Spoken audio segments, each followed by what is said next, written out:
이번 시간은 페이지 59페이지 지정에 대해서 하도록 하겠습니다. 지정이라는 것은 이 집안이나 기초를 보강하기 위해서 설치하는 부분이 지정입니다. 지정은 재료에 따라 모래나 자갈, 잡석, 말뚝 여러 지정들이 있습니다. 이 지정 중에 가장 중요한 지정은 바로 이 말뚝 지정 위주로 보시면 됩니다. 그래서 18회 시험의 경우는 이 건축 표준 시방서에서 이 말뚝 지정이나 여러 지정을 뽑아서 출제한 유형으로 나왔습니다. 그리고 지정은 자주 언급돼서 출제되는 건 아니고요. 지금 올해 18회 시험까지 해서 총 한 3번 정도 지정 분야가 출제가 되었습니다. 그러면 먼저 첫 번째 보시면 자, 이 지정에서 보통 지정 개념이 나오고 있습니다. 보통 지정.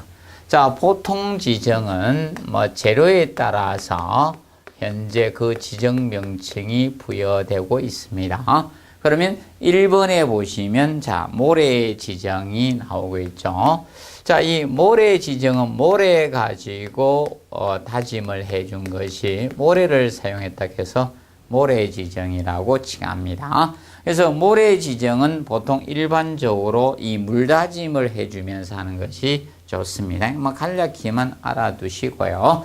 그리고 이 잡석 지정, 잡석이란 것은 막 생긴 돌을 우리가 다져주는 지정이 잡석 지정이죠. 대략 20cm 전후 정도의 돌을 우리가 이 미창 콘크리트 탓을 하기 전에 다져서 우리가 해주는 게 이 잡석 지정입니다. 근데 이 잡석은 보통 우리가 일반적으로 깔 때, 작업을 할 때 주변부 가장자리에서 중앙부로 해가는 것을 기본 원칙으로 잡습니다. 이것은 밀실하기 위해서 다져주기 위해서 이렇게 하는데, 실무적인 측면에서는 이렇게 하지 않습니다.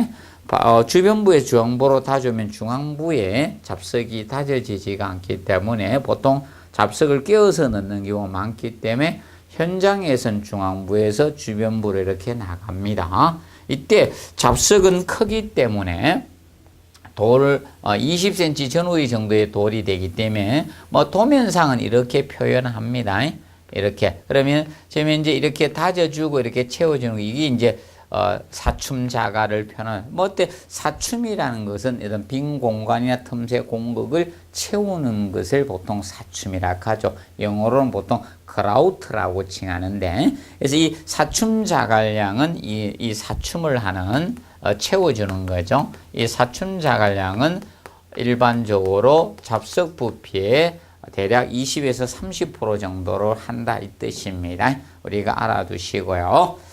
그 다음에 이제 잡석 지정의 목적과 역할에 대해서 하는데, 이 잡석 지정을 해주는 목적은 이 잡석을 다져주면 이완된 집안 다지기가 되고요. 그리고 미창 콘크리트, 여기에 잡석을 다져놓은 상태에서 여기에다가 미창 콘크리트 타설을 하거든요. 잡석 다짐 위에 미창 콘크리트 지정에 가게 됩니다.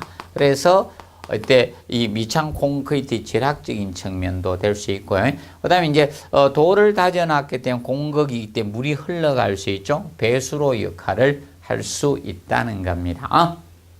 그리고 자갈 지정은 잡석 대신에 자갈로 하면 자갈 지정이 되는 거죠. 근데 실제적으로 자갈 지정은 잘 하지 않습니다. 그래서 보통 거의 잡석 지정 형태로 간다고 보시면 되고요.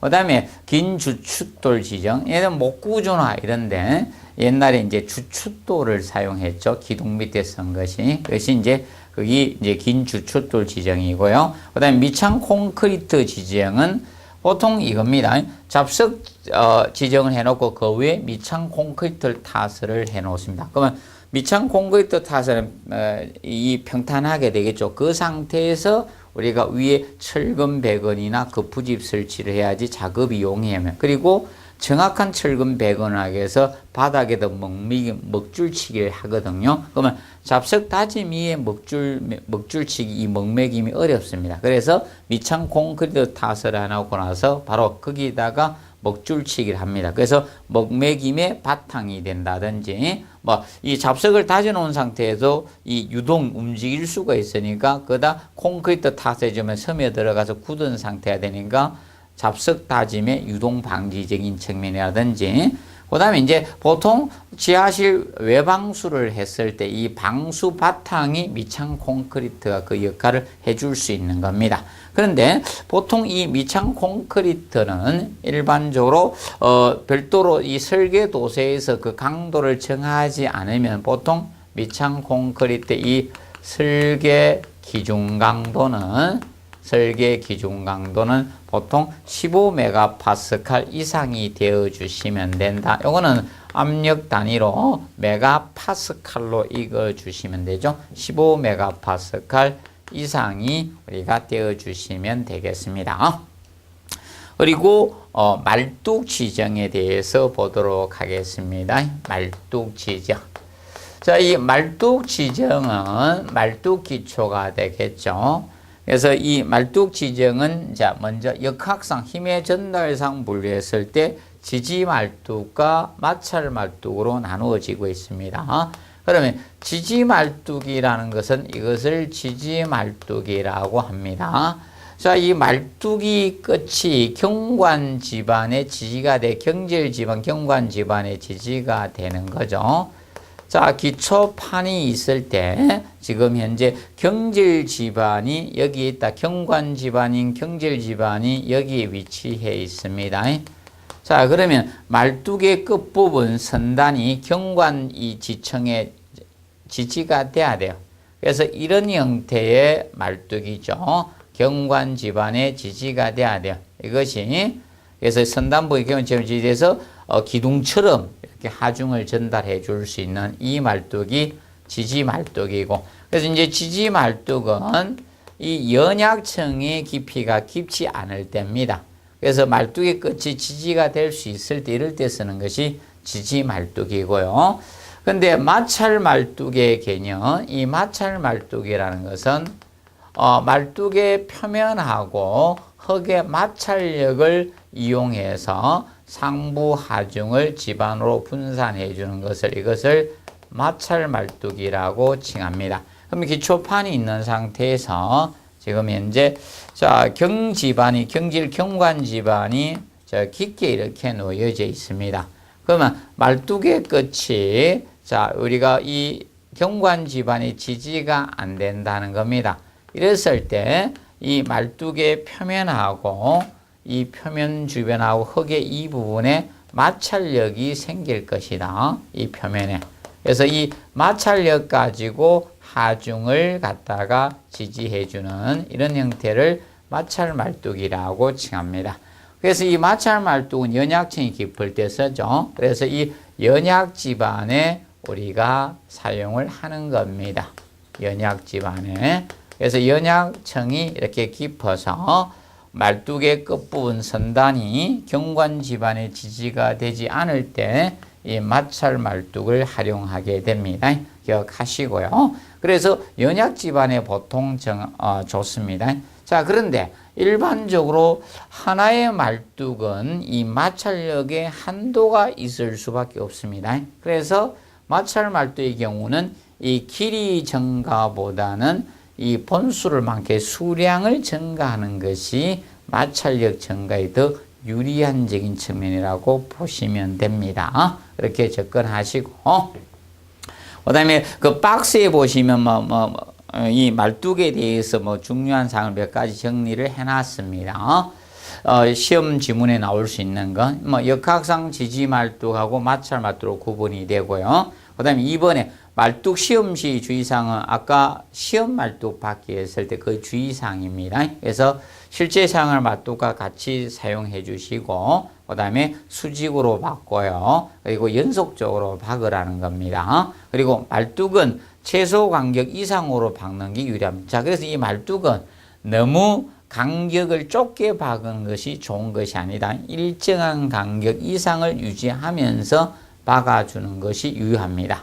그리고 나무 말뚝은 부패 우려가 있기 때문에 자, 이 부패를 방지하는 측면이 이루어져야 돼요. 그래서 생나무로서 상수면 이하에 박아야지. 그럼 상수면 이하라는 물 속에 지하수 밑에 박아라. 그러니까 물에 잠기게 되면 이 나무 말뚝이 부패균을 차단하기 때문에 썩지 않아요. 부패가 되지 않습니다. 그래서 상수면 이하에 사용하고, 그 다음에 이 말뚝을 박을 때 무리 말뚝이나 이런 마찰 말뚝을 박을 때 어떻게 하는가 하면 지지력 증가를 해서 주변을 먼저 박습니다. 주위 말뚝을 먼저 박고 중앙부를 박아야지 지지력이 좋아집니다. 이론상은. 근데 실제적으로 자, 주변을 박고 주위를 먼저 박고 중앙부로 박게 되면 중앙 말뚝이 박히지가 않습니다. 너무 꽉 쫄려 있는 상태다니까. 그래서 보통 현장에서는 중앙부를 먼저 박고 주변부로 나가지만 이론상은 주위 말뚝을 먼저 박고 중앙부를 나중에 박는 겁니다. 그 측면 기억하시고, 특히 마찰 말뚝일 때는 이겁니다.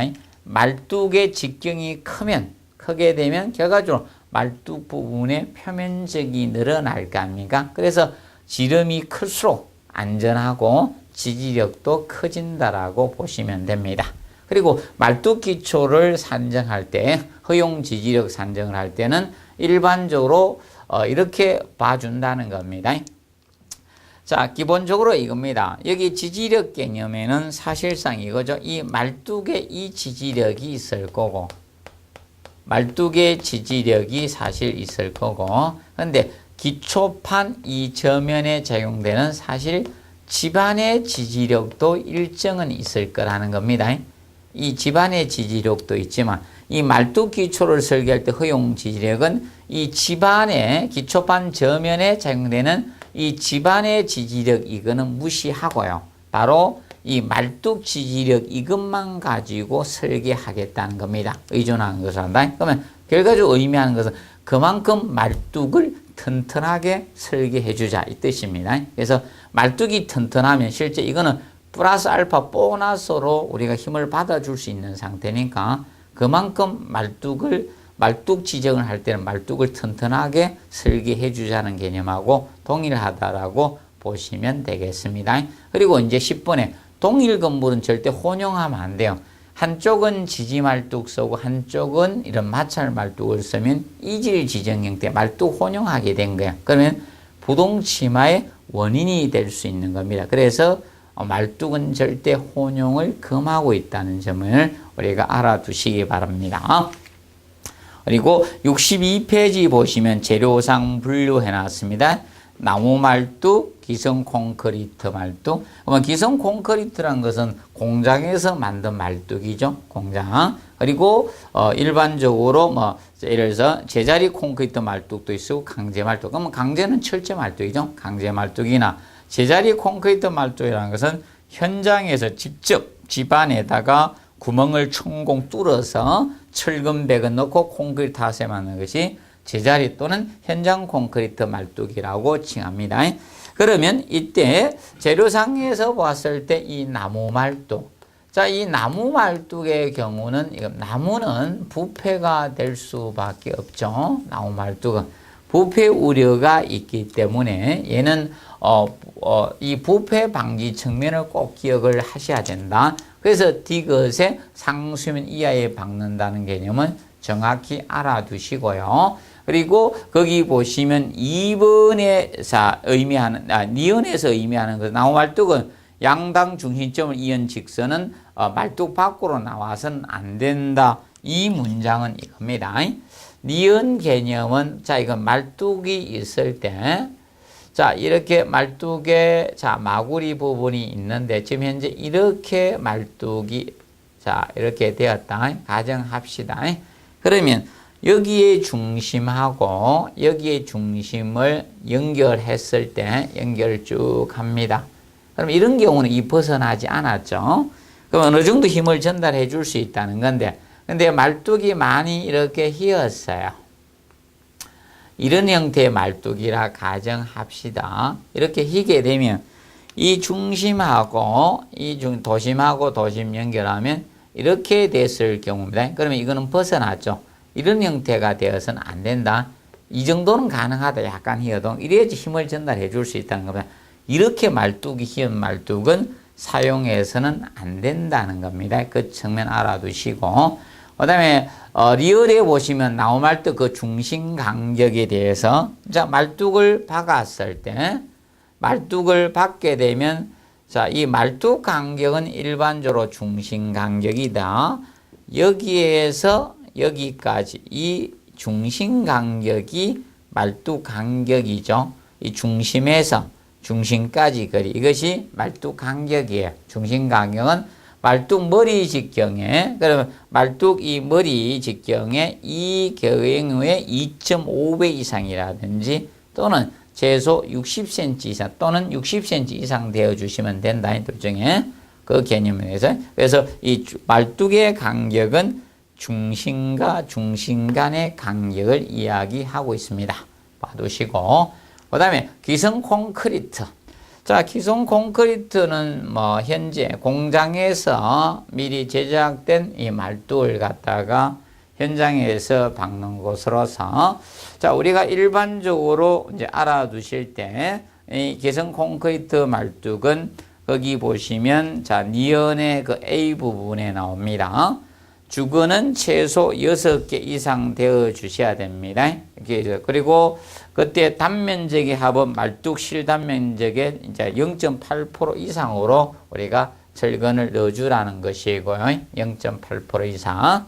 그리고 그때 우리가 보시면 주근의 피복 두께는 3cm 이상이 되어 주시면 되는 최소 피복 두께는 최소 3cm 기준 잡아 두시고요.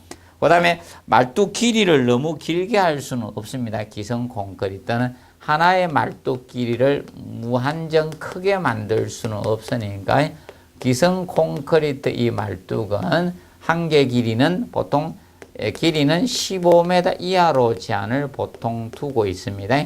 운반의 문제점도 있고 이렇기 때문에 길이는 15m 이하로 규정하고 있습니다.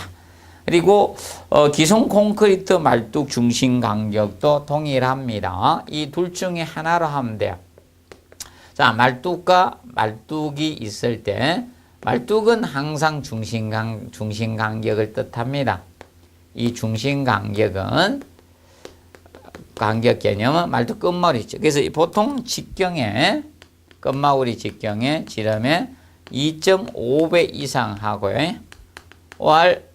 자, 보통 75cm 나무 말뚝이는 60cm 이상이 되는데 얘는 75cm 이상이 되어 주시면 된다. 중심 간격이. 그리고 표준 시방서 내용을 거기에 자 미음에 담고 있습니다.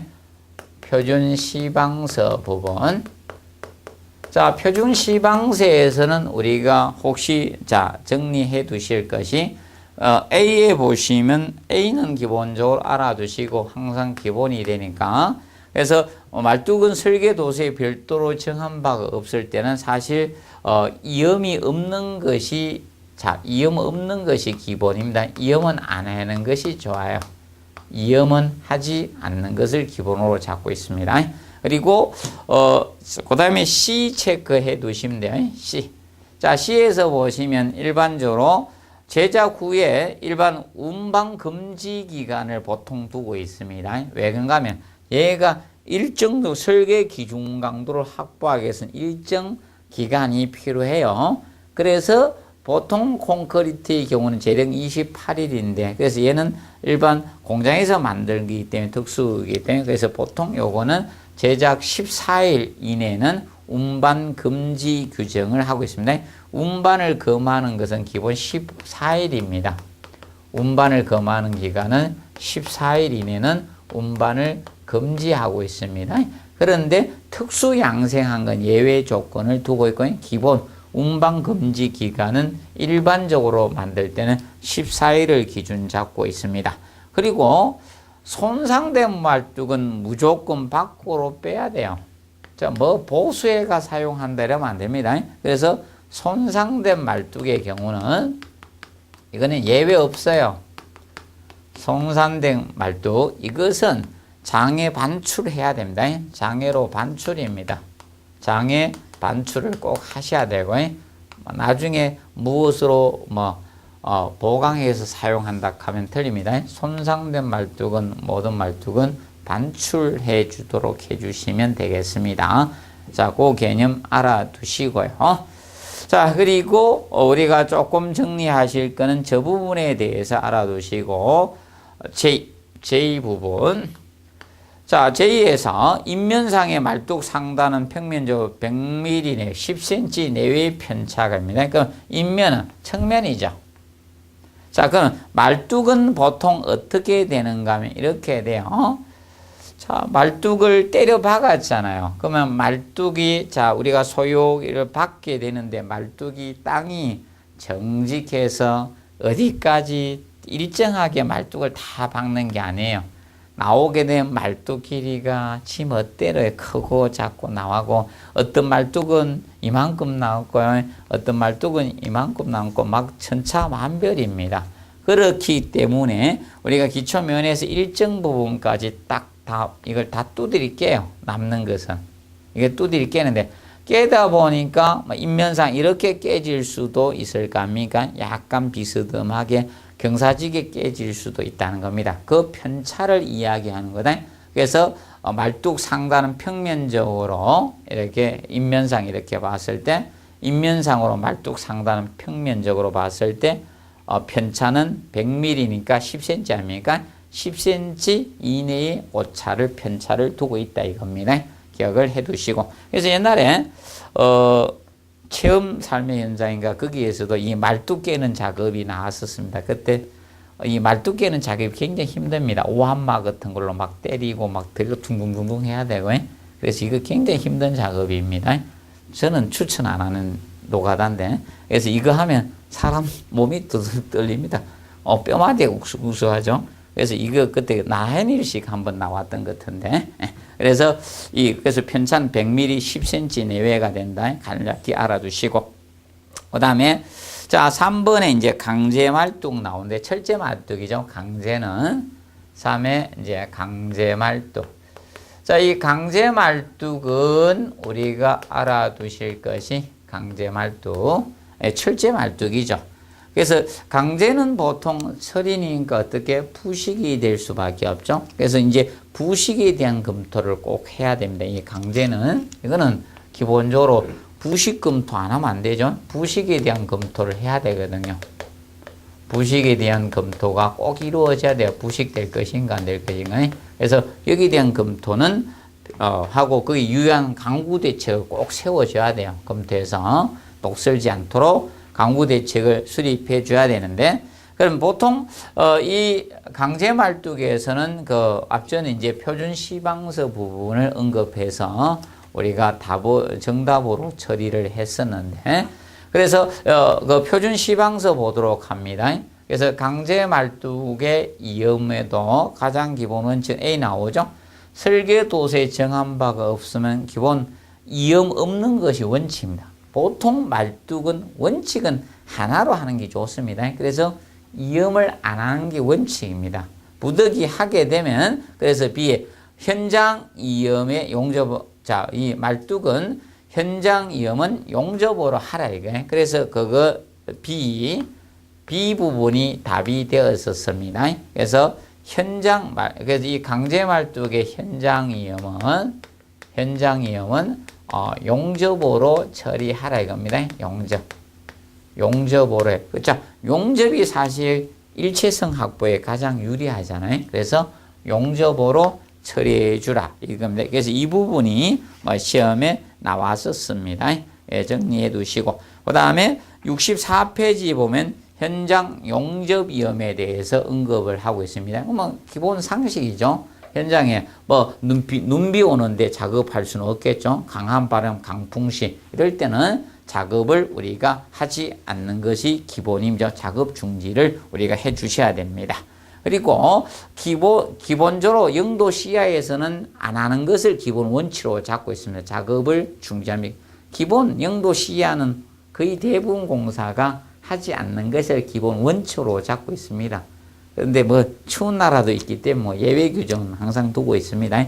그래서 우리가 예외 규정을 두는 경우는 거기에 따라 주시면 된다. 그래서 시방서에서 그런 경우는 미리 예열 작업을 하고 해야 돼요. 그래서 보통 이 강제는 예열을 하게 되면 온도를 이 정도 높아지 예열을 해놓은 상태에서 용접하면 용접성이 좋아지거든요. 강제들은. 그래서 혹시 부득이하게 영하의 날씨에 작업을 할 때는 미리 예열을 해서 일정 온도를 올려놓은 상태에서 이 작업을 하는 것이 좋습니다. 간략히 한번 정리를 해 두시고요. 그 다음에 네 번째, 자, 이 제자리 콘크리트. 자, 이 제자리 콘크리트 말뚝이라는 것은 제자리 콘크리트 말뚝. 바로 이것은 현장 콘크리트 말뚝이라고 합니다. 현장에서 직접 한다 해서 현장 콘크리트 말뚝. 자, 이 개념은 다른 게 아니라, 자, 우리가 땅이 이렇게 있습니다. 그럼 말뚝은 연약 지반인 땅에 이렇게 박아야 될 거 아닙니까? 그러면 이 땅 부분에 미리, 자, 이 현장에서 이 천공, 구멍을 뚫는 거예요. 현장에서 직접 이렇게 구멍을 뚫어서 천공을 합니다. 천공을 해서, 자, 이미 말뚝에 대한 철근 배근을 넣고 콘크리트를 이제 부어 넣어서 여기서 말뚝을 형성하는 것. 이것이 제자리 콘크리트 말뚝입니다. 그래서 제자리 콘크리트 말뚝은 보통 대규모 우리가 이 건축물에는 이 제자리 콘크리트 말뚝을 활용해서 많이 써주고 있습니다. 그래서 거기 보시면 제자리 콘크리트 말뚝은 그래서 그 니은, 자, 체크해서 공부해 두시고, 자, 거기 해놨죠. 제자리 콘크리트 말뚝에, 자, 저분은 지지층이 확실히 도달시켜 주셔야 돼요. 자, 왜 그런가 하면 얘는 마찰 말뚝의 개념 그런 게 아니죠. 이 기둥처럼 우리가 전달해 줘야 돼요. 그래서 집안이 있을 때 이렇게 이 저부가 이 경관 집안이 돼야 돼요. 자, 이 연약층이 여기 이렇게 있었습니다. 그러면 이 저부 밑부분이, 저부가 이 밑부분이 이 경관지층에 도달돼야 됩니다. 그래서 이 지지 확실한 도달을 시켜줘야 돼. 이 저부가 여기까지 도달시켜 준다는 점 꼭 기억하시고, 그 다음에 제자리 콘크리트 말뚝은 특별한 경우 제하고 철근비는 거의 비슷하게 가주시면 된다. 그래서 죽은 개수는 6개 이상 대주시고 최소 철근비는 0.4% 이상이 되어주시면 됩니다. 보통 뭐 기둥의 개념하고 비슷하다 보시면 돼요. 최소 철근비는 0.4% 이상 대주시면 돼요. 근데 이 제자리 콘크리트는 피복 두께가 차이가 있어요. 얘는 이 제자리 콘크리트 말뚝은 이 피복 두께가 두껍습니다. 이거는 이 철근의 이 피복 두께가 최소 6cm 이상이 돼줘야 됩니다. 6cm 이상이 돼야 됩니다. 이거는 피복 두께가 두꺼워야 됩니다. 최소 6cm 이상이 돼야 됩니다. 정리해 두시고요. 그 다음에 표준 시방서 개념상 우리가 알아둘 거, 제자리 콘크리트의 표준 시방서 내용에서, 이건 뭐 언급이 되지 않았지만 혹시나 하기 위해서 우리가 C는 조금 정리를 해 두시고, C 개념. 그래서 주근의 이음은 겹침이음이 원칙이다. 주근. 자, 주근은 메인바죠. 그러면 세로 철근이 주근이 됩니다. 주근의 이음 개념은 겹침 이음이 기본입니다. 겹침. 그래서 알아두시고 겹침 이음을 하는 것을 기본 원칙으로 잡고 있습니다. 봐두시고, 그 다음에 이음 방법으로 뭐 아크 용접이나 가스 압접 중에서 뭐 설계 도서에서 정한 바에 따라 하시면 되겠습니다. 그리고 정한 바가 없으면 기본 아크 용접이 기본으로 가주시면 되겠습니다. 그리고 페이지 65페이지에 보시면 그 말뚝 기초를 앞의 내용을 뭐 종합적으로 우리가 다시 한번 언급한 부분입니다. 나무 말뚝 그리고 말뚝 간격 뭐 정리를 해놨습니다. 근데 우리가 이 말뚝의 간격은 중심 간격이었다는 걸 기억하시고, 그 다음에 이 말뚝 기초 설계시 고려사항이죠. 이 부분은 아직 우리 시험에 출제가 되지 않았습니다. 앞으로 출제 가능성이 있는 파트라고 보시면 되고요.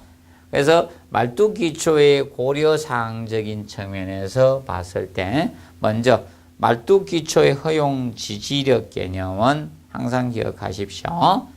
자, 기초판 저면의 지지력은 가산하지 않고요. 말뚝 지지력만 가지고 말뚝의 허용 지지력으로 본다는 걸 꼭 명심을 해 두십시오.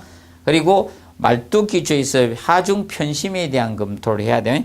자, 편심이라는 것은 다른 것이 아닙니다. 편심은 원래 부재의 중심축과 무게 중심축이 같아야 되는데 이 편심이라는 것은 부재의 중심축과 무게 중심축이 달라지는 것이 바로 하중의 중심축이 달라지는 이것이 편심이에요. 편심이 생기면 굉장히 위험해질 수밖에 없습니다. 그래서 하중의 편심을 고려해서 최소한 말뚝은 3개 이상 박아 주셔야 됩니다.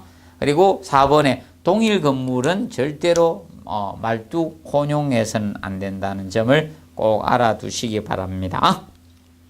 그리고 제4절 옹벽입니다. 제4절 옹벽법은 자, 옹벽은 자, 다른 거 아니죠. 이 사면의 경우 이 경사지가 이렇게 있었어요. 경사지가 일정한 경사도가 되면 이것이 우기에나 또는 해빙기에 뭔가 하면 붕괴가 될 우려가 있습니다. 그럼 일정 이상이 되게 되면 여기에 붕괴를 방지해서 우리가 옹벽을 이렇게 설치를 해주죠. 콘크리트나 이런 거 가지고 옹벽을 이렇게 설계해줘요. 그럼 옹벽이 이 흙의 압력을 받을 토합이나 이런 수압을 이렇게 받아주는 거예요. 이런 토합을 받아주겠죠. 그래서 이 압력을 받아주면서 붕괴되지 않도록 하는 것이 옹벽입니다. 자, 그런데 옹벽의 종류는 그 첫 번째 보시면 중력식 옹벽이 있다. 중력식 옹벽. 자, 중력식 옹벽의 개념은 자, 옹벽의 자중으로 우리가 이 자중에 의해서 토합을 견디는 거예요. 옹벽. 옹벽의 자중. 그래서 얘는 다른 것은 없습니다. 옹벽 이 자체만 있는 거예요. 옹벽 자중으로 버팁니다. 그러면 지금 현재 여기 토합이 작용이 될 때 옹벽 자중만 가지고 이 토합을 받는 거예요. 토합을 받습니다. 그렇기 때문에 토합이 클 때는 이 중력식 옹벽을 할 수가 없겠죠. 그럼 만약에 중력식 옹벽을 하면 옹벽이 전도 넘어지거나 또는 자 이렇게 활동을 할 수 있는 미끌림을 받을 수 있습니다. 그렇기 때문에 중력식 옹벽은 토합이 클 때는 할 수가 없습니다. 그래서 보통 3m 이하의 적합도가 있는 거예요. 토합 받는 높이가. 그리고 캔틸레버식 옹벽이 있죠. 두 번째. 자, 이 캔틸레버.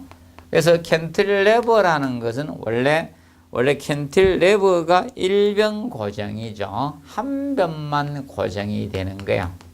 1변 고정입니다. 지지예요. 나머지 변은 자유단인 것이 원래 캔틸레버인데 그럼 캔틸레버식 옹벽은 바로 이것을 캔틸레버식 옹벽이다. 옹벽만 있는 것이 아니라 사실 중력식 옹벽이 있을 때는 이 전도가 잘 돼요. 그래서 밑에다가 저판을 갖다 밑판을 이렇게 설치해 주는 거예요. 이렇게 해서 옹벽만 있는 것이 아니라 밑에 이 저판이 설계가 되는 거예요. 저판이 앞구판, 뒷구판 동시에 있으면 이렇게 T자처럼 생겼다. 그래서 T형 옹벽이라고 하고요. 그 다음에 옹벽이 한쪽은 없다. 이렇게 없으면 그러면 L형 옹벽이라고 해요. 그래서 이 캔틸레버식 옹벽은 T형하고 앞구판, 뒷구판이 다 있는 거하고 하나가 없으면 L형이고 그래서 L형과 T형의 보통 캔틸레버식 옹벽이 있습니다. 그럼 이것이 있기 때문에 자 이거는 토합을 더 많이 받을 수가 있는 거죠. 그래서 이 옹벽은 대략 3에서 7.5m까지 그래서 저판이 설계가 된 것이 캔틸레버식 옹벽이 됩니다. 캔틸레버식 옹벽. 그리고 다음 페이지 66페이지 보시면 부축벽식 옹벽이 나옵니다. 자, 부축벽식 옹벽은 자, 이 캔틸레버식 옹벽에다 더 보강한 거예요. 그러면 이렇게 옹벽이 있는 상태에서 옹벽이 있고요. 밑에 저판이 설계가 되고요. 저판이 이렇게 설계가 되고요. 그러면 옹벽이 이렇게 쭉 가고 있을 거 아닙니까? 옹벽이 이렇게 쭉 밑에 저판이 이렇게 있어요. 이렇게 했으면 여기 옹벽이고 여기 저판이고 밑판을 저판이라고 하죠. 그러면 여기에 바로 부축벽을 설계를 해준 거예요. 여기다가 자, 부축벽을 이렇게 설치해 준 옹벽이에요. 그래서 이것을 자, 부축벽 시공, 이 부축벽을 설계해 준 거예요.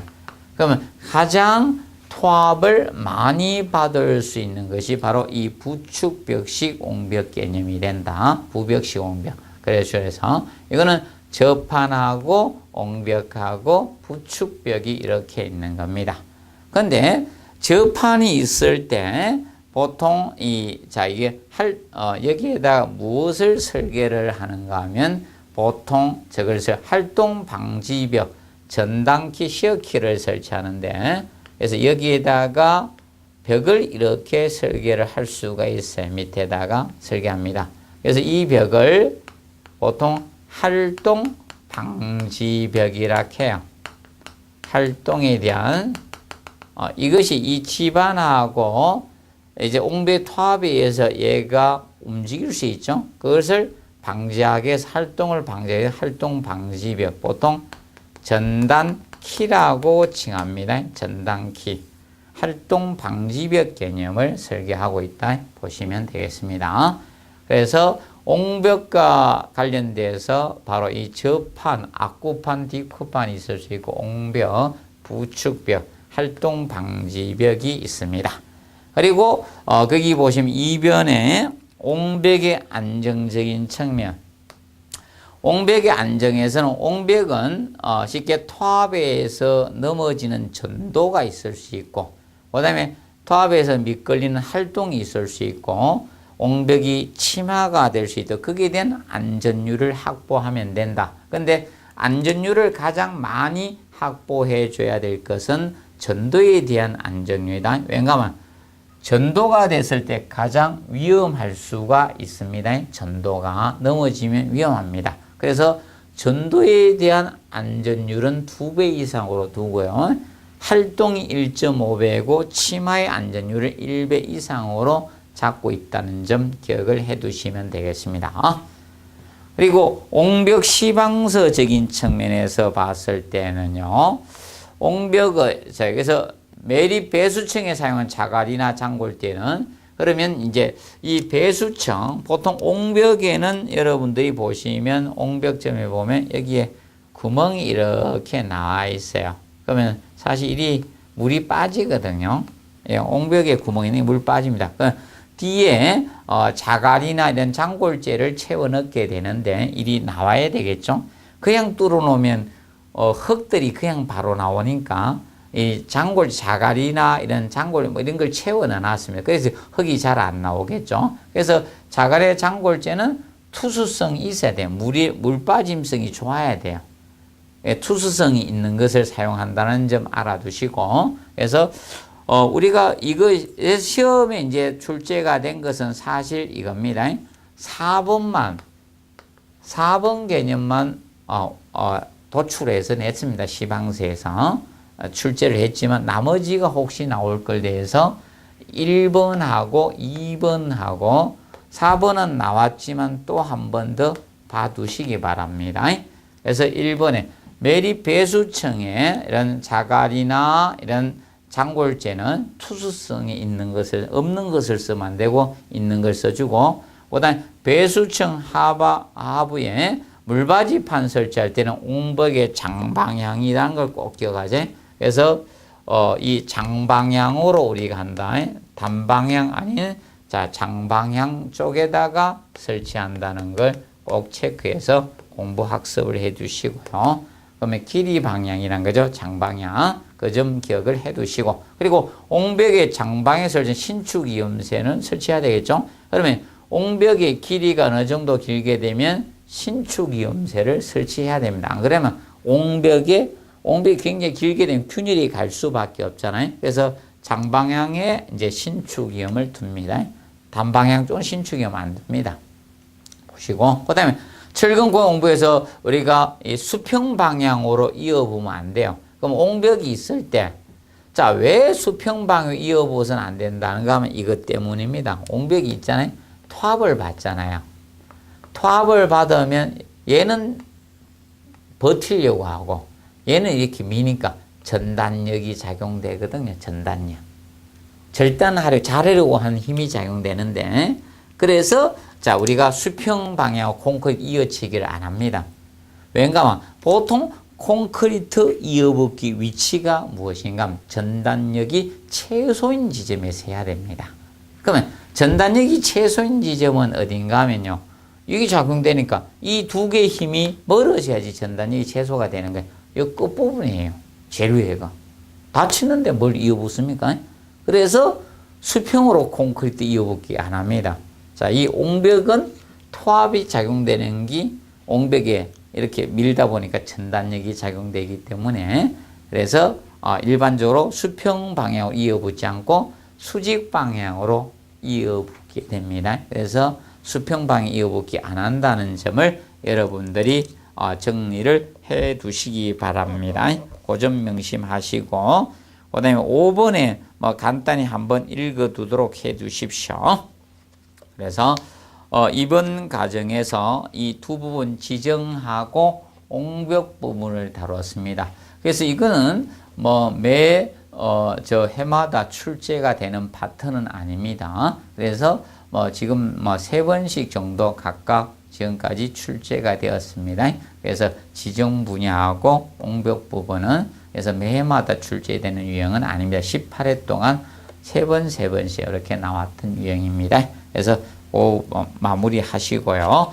그 다음에 다음 시간에 제3장 이 조족조 부분에 대한 우리가 수업 진행을 하도록 하겠습니다. 이번 시간은 여기서 마무리하도록 하겠습니다. 수고하셨습니다.